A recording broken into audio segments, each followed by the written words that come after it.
Antes de nada, soy Pilar Riaño, cofundadora de Modaes. Muchísimas gracias por dedicar esta mañana pues, a aprender, a seguir, a hablar sobre moda, ¿no? Que al final es para lo que estamos aquí. Un sector que es tan relevante para la economía española y que a la vez está en un momento tan clave de transformación. Hace ya bastantes semanas, cuando planteábamos el tema, ¿no? que teníamos que utilizar o que queríamos que abriera esta jornada, decíamos, ¿no? Pues que obviamente habría que hablar de inteligencia artificial, pero que no se nos podía olvidar la sostenibilidad. Y al final, como decía Cristian, ¿no? Son dos grandes transformaciones que está viviendo el sector en puntos de madurez diferentes, pero que, bueno, que al final contribuyen a transformar la industria de la moda actualmente. Y cuando además pensábamos que tenía que ser la primera charla y teníamos que conseguir que nos escuchaseis, ¿no? Y que fuera interesante y que llamase vuestra atención, pues empezamos a buscar qué referentes, ¿no? O qué ganchos podíamos utilizar y llegamos a este POV, este Point of View, que como sabéis es algo muy utilizado en redes sociales, pero que en realidad es un recurso cinematográfico, o sea que parece que es nuevo, pero en realidad esto es de toda la vida. Y además, este Point of View, este POV, se empezó a utilizar para explicar el punto de vista de los animales, así que de ahí los gatetes, que Cristian me ha hecho spoiler, así que está todo vinculado y hay un hilo. Aquí podríamos hablar que hay dos grandes puntos de vista, ¿no? de cómo esa perspectiva, de cómo introducir esa perspectiva de la moda sobre una determinada cuestión, que en este caso sería pues, el point of view de la sostenibilidad deja de estar de moda en la industria de la moda, nunca valga la redundancia, y ese siguiente de que la IA parece que es el único tema de conversación entre los managers del negocio de la moda, porque vayáis al sitio que vayáis hoy en día, solamente se habla de IA, aplicación, cómo podemos aplicarlo, si reduce costes, si no reduce costes, si agiliza procesos o no agiliza procesos. Y de nuevo nuestro gatete, que ya veréis que nos va a ir acompañando. ¿Qué vamos a ver o de qué vamos a hablar? Pues primero vamos a ver por qué parece que la sostenibilidad ha salido de la agenda de la moda. Después veremos por qué parece que la IA lo haya invadido todo y cuál es la situación real de la implantación hoy en día de la IA en la industria de la moda. Y para terminar, veremos cuál es la siguiente fase o en qué momento están estas dos transformaciones y ya veréis cómo al final hay un punto de encuentro entre las dos. Pues vamos allá. Primero, este punto de vista de que la sostenibilidad ha salido de la agenda de la moda. Hay dos grandes transformaciones que ha vivido el sector, uno interno y otra externa en los últimos años. La primera sería del greenwashing al greenhashing, ¿no? Ese greenwashing al gran silencio respecto a la sostenibilidad, y todo empieza en 2022, cuando las acusaciones de greenwashing empiezan a silenciar todas las comunicaciones, todos los movimientos que hacía la moda en esa transformación hacia la sostenibilidad, pues de repente se empiezan a callar. Después de que nacieran sellos, colecciones, certificados, campañas en todo el mundo y de todas las marcas de moda, de repente se deja de hablar de ello. En 2022 la Comisión Europea publica un informe que dice que el 39% de las declaraciones realizadas por las marcas de textil, ropa y calzado podrían ser falsas o engañosas, y incluye el freno al greenwashing, ¿no? Como uno de esos grandes objetivos para la estrategia textil a 2030 de la Comisión Europea.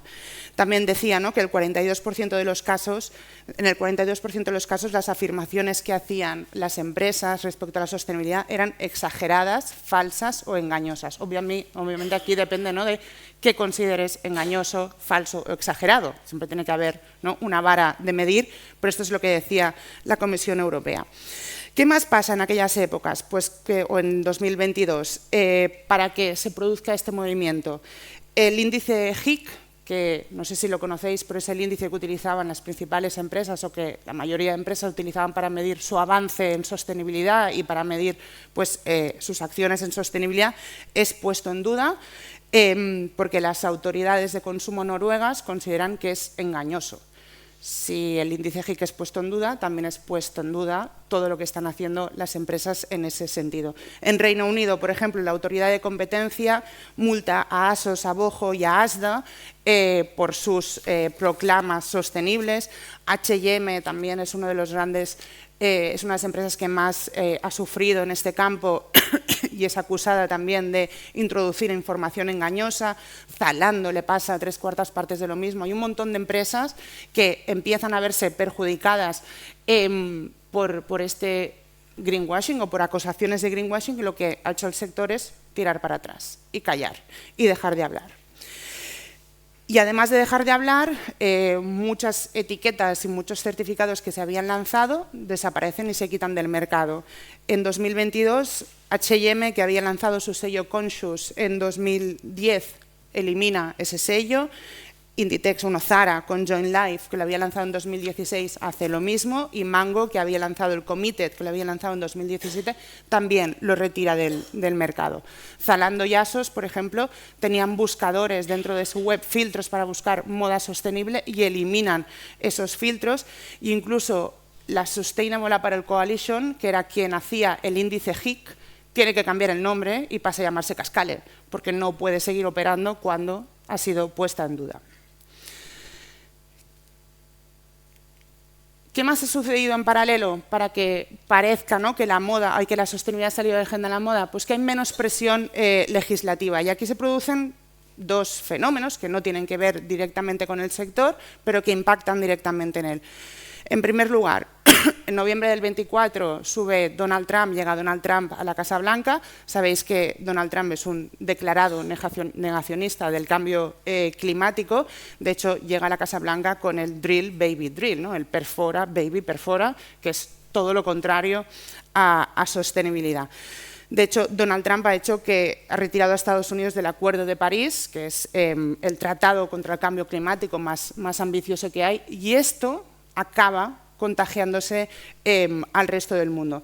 Y en Europa tenemos una reacción que obviamente no es la misma, ni se parece, pero hay una reacción también, que es que en septiembre del 24 se publica un informe, Mario Draghi, el expresidente del Banco Central Europeo, publica un informe en el que empieza a decir que la Unión Europea debe aumentar su competitividad y relajar la carga burocrática para no desaparecer como actor económico. ¿En qué se traduce eso? En que gran parte de esa legislación que la Unión Europea había anunciado y que estaba empezando a introducir para el sector con el Horizonte 2030, que obviamente era mucha legislación muy complicada y que regulaba a un sector desregulado, como es históricamente el de la moda, se relaja.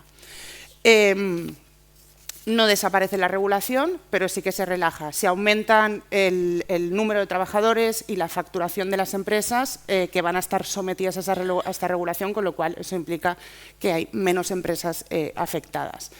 Y obviamente las empresas han dejado de estar tan preocupadas, o el sector ha dejado de estar tan preocupada por esta presión legislativa.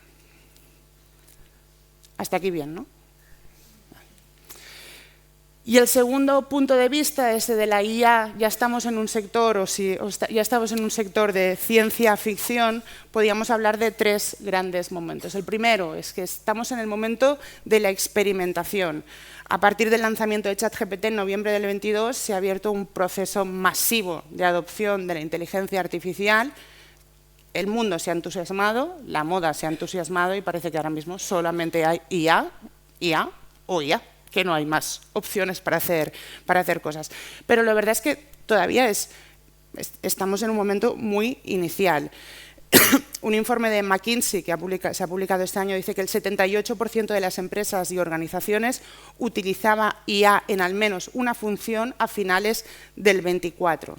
A principios era el 72, pero es que un año antes era el 55, es decir, hay una adopción muy rápida de la inteligencia artificial. En el caso de la IA generativa, el grado de adopción es todavía más rápido. En 2023 solo el 33% de las empresas lo estaban utilizando, en el 25 ya es el 71%. O sea, se está empezando a aplicar dentro del ámbito empresarial de una manera muy acelerada. ¿En qué áreas? Pues de manera preponderante, marketing y ventas, desarrollo de productos y servicios, operaciones de servicio e ingeniería de software. Es decir, todavía son áreas estanco, ¿no?, dentro de las compañías. La realidad es que todavía hay un bajo nivel de madurez en la implantación de la inteligencia artificial a nivel global, no solo de la moda. Y si pensamos intentamos entender qué está sucediendo en la industria de la moda, aquí nos vamos a los datos del Barómetro de Empresas de Moda en España, que es una encuesta que cada año realizamos desde Modaes a empresas españolas o con centro de decisión en España, con marca que llega a público final, y esta encuesta es de septiembre del año pasado, o sea, es relativamente reciente. Solo el 2% de las empresas decía que el grado de desarrollo de su estrategia en torno a la IA estaba muy avanzado. Un 34% decían que estaba avanzado, pero es que el 53% decía que no estaba nada o poco o nada avanzado. Es decir, queda muchísimo por hacer en esas estrategias de IA. Y sobre todo hay grandes puntos de fricción en la implementación de la IA en la industria de la moda. El primero es la gobernanza del dato. En una cadena de valor tan larga y tan fragmentada como es la de la industria de la moda, saber dónde está la gobernanza del dato, y el dato es básico para implementar la IA, es complicado. Entonces, el punto de partida es ese, tener el control de los datos y de la información. El segundo, y esto es un problema general de todas las empresas, es que la IA no es libre de personas, necesita a las personas. Y de hecho, según el informe de McKinsey que citaba antes, solo el 27% de las empresas revisa los resultados generados por la IA. Y la IA genera errores, porque todavía no es perfecta. Entonces, seguimos necesitando a las personas para hacer las cosas, que es un punto de fricción o es un punto positivo, según lo queramos ver. Y el tercer problema es respecto a la percepción de los riesgos de la IA.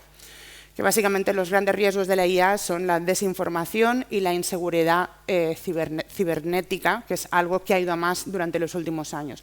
Y estos riesgos, según un informe que hace cada año el Foro de Davos, ya están entre las primeras preocupaciones de los grandes líderes mundiales. Es decir, que la IA está haciendo que el mundo de los negocios cambie la perspectiva de sus preocupaciones. ¿Tiene sentido algo de esto? Pues ahora veréis que sí, ¿vale? Son dos transformaciones del sector, o dos grandes transformaciones, obviamente globales, pero que terminan afectando al sector y que probablemente terminen en un punto muy parecido. En sostenibilidad vamos del hype a la desilusión, al core de los negocios y las operaciones. Hemos pasado un momento en que los directores de sostenibilidad eran las estrellas del rock and roll, eran lo más en el sector, a que todo lo contrario. En los últimos 2 años hemos visto que la sostenibilidad ya no tiene importancia, o parece que no la tenga. Hablar de sostenibilidad casi que a todos nos empieza a aburrir. Y en cambio, lo que estamos empezando a ver ya es que la sostenibilidad está ya metida en el core del negocio. Ya no se habla de ella porque se ha normalizado, ya forma parte de la estrategia y del día a día de las empresas. Ya no sirve para hacer marketing, porque no vende y porque está prohibido, y ya no se puede, y va a ser peligroso hacer marketing con ello. Hay menos presión burocrática, hay menos presión legislativa, pero no ha desaparecido en absoluto, sigue estando. Quien piense que ha desaparecido estará cometiendo un error. Y el sector ha avanzado con fuerza en esa transformación. La sostenibilidad ha entrado en una nueva fase mucho más técnica. Ahora la sostenibilidad ya no va de hacer proclamas, va de números, eso es algo muy técnico para lo que hay que formarse y hay que entender muy bien, y que está embebida de forma transversal en todas las áreas de la empresa. Y si hablamos de IA, estamos ahora, yo creo que estamos en el momento del hype, en el que es el subidón, que nos parece que la IA es lo más. Pasaremos probablemente a la fase de la frustración, probablemente en un añito o así, pero terminará llegando al core del negocio y a las operaciones. Al final, tanto la sostenibilidad como la IA tienen una parte muy importante de gestión del cambio cultural. Las empresas tienen que darse la vuelta, igual que ya lo han hecho en el ámbito de la sostenibilidad, darse la vuelta en el ámbito de la IA para entender que tiene que formar parte de la cultura de las empresas. En el futuro próximo, la ventaja no será tener inteligencia artificial, sino que será haber diseñado el modelo operativo alrededor de la inteligencia artificial. La herramienta, en el fondo, no es importante. Es cómo la empresa se organice alrededor de ella. Como os decía, parecía que no íbamos a terminar uniéndolos, pero son dos grandes transformaciones que sí que se terminan uniendo. Que sirvan estos grandes puntos, ¿no?, como punto de partida de la jornada, y muchísimas gracias.